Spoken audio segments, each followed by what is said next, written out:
자, 여러분들 안녕하셨습니까? 오늘 요한복음을 보시면 예수님이 공생활을 시작하는데 우리가 잘 알고 있는 정말 어려운 처지에 있는 그런 분들이나 또 아픈 그런 환자를 이렇게 만난 것이 아니라 혼인잔치에 처음으로 참석했다는 거예요. 그러니까 그분의 공생활은 이 가나 혼인잔치에서 시작되는데 여기에 상당히 상징적인 의미가 있다는 겁니다. 이 혼인이 얼마나 중요한가를 우리는 오늘 복음을 통해서 알 수 있는데, 혼인은 여러분이 알다시피 어떤 젊은 남녀의 성욕을 채우기 위해서 하는 것도 아니고, 과거처럼 본인이나 집안의 재산을 보태기 위해서 노예 데리고 결혼하는 것도 더더구나 아닐 겁니다. 행복한 결혼은 한 남자와 한 여자가 땅에서 하늘로 가는 여정의 동반자가 되기 위해서 결혼하는 것이고, 그러한 결합을 본 주변 사람들이 기쁨과 행복을 이렇게 맛볼 때 참된 결혼이 아닌가라고 책들에서 얘기를 하더라고요. 제가 뭐 결혼한 것도 아니고, 제가 목사였으면, 장로교나 뭐 감리교였으면 결혼 생활이 어떻다는 걸 제가 경험으로 알려드리겠는데 몰라요, 저는. 그래서 오늘 이 강론도 적절히 멍하니 생각하다가 아주 썼는데 그냥 참고하세요. 마치 여러분들이 본당 신부 강령 해가지고서 하루에 어떻게 살아야 된다고 저한테 얘기하는 것과 똑같은 거예요. 그렇죠? 응? 자, 그렇지만 참고는 해보세요. 응? 자, 사도 바울가 아내는 남편에게 순종하라고 그랬어요. 그러니까 마치 뭐 군대에서 남자는 명령을 내리고 아내는 부당한 명령에 복종하고 그런 것이 아니고, 남편이 필요한 것이 뭔지, 남편이 좋아하는 것이 무엇인지를 미리 알고 사랑으로 제공하는 거래요. 그리고 그 남편이 지쳤을 때 휴식을 취하도록 배려하고, 응? 남자는 또 가만히 있어야 돼. 가만히 있는 걸 좋아하지 옆에서 자꾸 이렇게 자꾸 얘기하면 힘들어요. 남자는 그냥 가만 놔두세요. 그리고 용기를 주고, 그리고 흥분돼서 오면은 그냥 큰아들 다루듯이 부드럽게 화를 진정시키고, 또 병들면 정성껏 간호해줘야 돼요. 자식보다 덜 하면 또 질투를 하니까. 그래서 남편이 행복하고 기뻐할 수 있도록 하는 것이 아내의 순종이라는 거예요. 자, 그러면 남편도 아내에 대한 순종을 해야 돼요. 아내가 고단할 때 정말 일거리를 덜어주고, 맞벌이 부부 경우에, 그리고 아내가 슬퍼할 때 보듬어주고 또 북돋아주면서 또 기분이 좋아서 들떠 있을 때 그 기분에 맞춰야 되는 거예요. 이 여자들은 이걸로 풀잖아요. 여기에 동참을 하는 걸 가장 좋아한대, 여자들이. 같이 수다를 떠는 거. 아주 고문이겠지만 그랬어. 이것만 하면 되잖아. 맞장구 칠 것도 없이 그러냐고. 그러면서 딴 생각하면 되잖아요.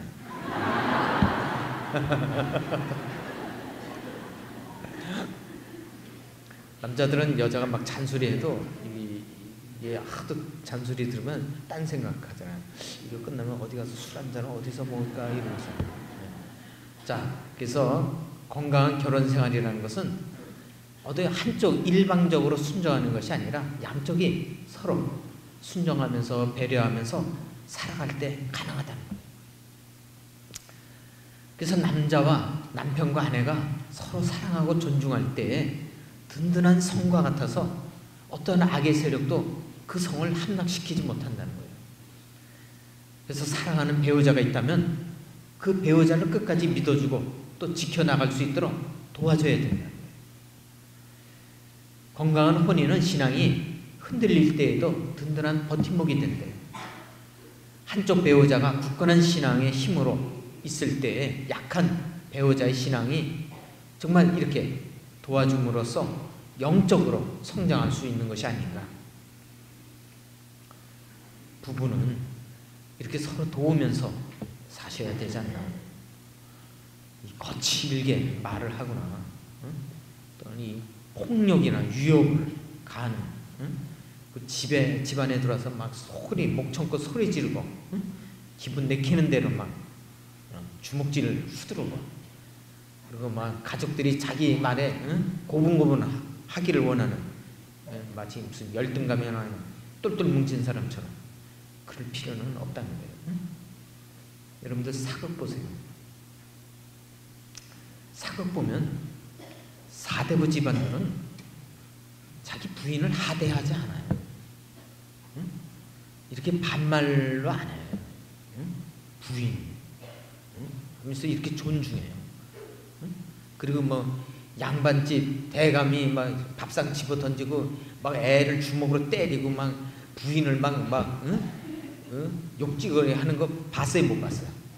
없어요. 조선시대 때 남전여비 사상이 있던 조선시대 때에도 사대부 집안은 부인을 존중했다고. 그러니까 오늘날에 21세기를 살면서 소리를 지르고 집안에서 공포 분위기를 만들고, 반찬은 좀 잘해야 돼. 이건 진짜 신경질 나 정말. 내가 봐도 좀 성심성 있고 좀 해.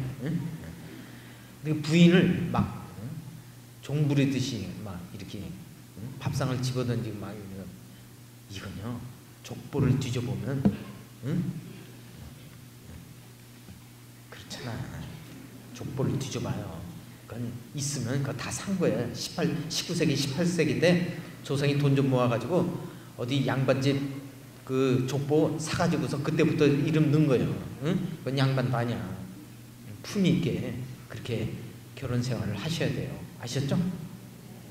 그래서 우리 집 배우자가 신부님이 말씀하신 대로 거칠고 폭력적이고 개망나니 같다는 사람 손 들어봐요. 제발 그러지 마세요. 남이 흉봐. 성당에서 천주교 문패까지 달아놓고 부부가 죽여 살려 막 그 밑에서 자란 애들이 뭘 배우겠어요? 불안에 떨고 이혼하자는 등 막 애들이 뭘 배워? 그 애가 또 그렇게 되고 악순환이잖아요. 그러면 자기 때 끊어야지. 성장 과정에 문제가 있어요. 그거는 20대 얘기지. 이제 5, 60대에 뭔 성장 과정을 얘기해. 아유, 자기 스스로 자아가 발달돼서 자기가 스스로 신앙생활을 했으면 자기 스스로 고치고 노력해야죠. 응? 60, 70이 되도 오송은 다니면서 가래뱉고 막 침뱉고 막 더러워서 뒤를 못 쫓아다니겠어요. 막 진짜 살고 싶지가 않아. 제발 좀 품있게, 응? 아셨죠? 제가 언제 미사 때 여러분들이 뚜껑 걸어와도 제가 뭐라 그럽니까? 핸드폰이 막 띠리리리 막 노래가 나와도 저 가만히 있어요. 응? 집안이 저는 뼈도 있는 집안이라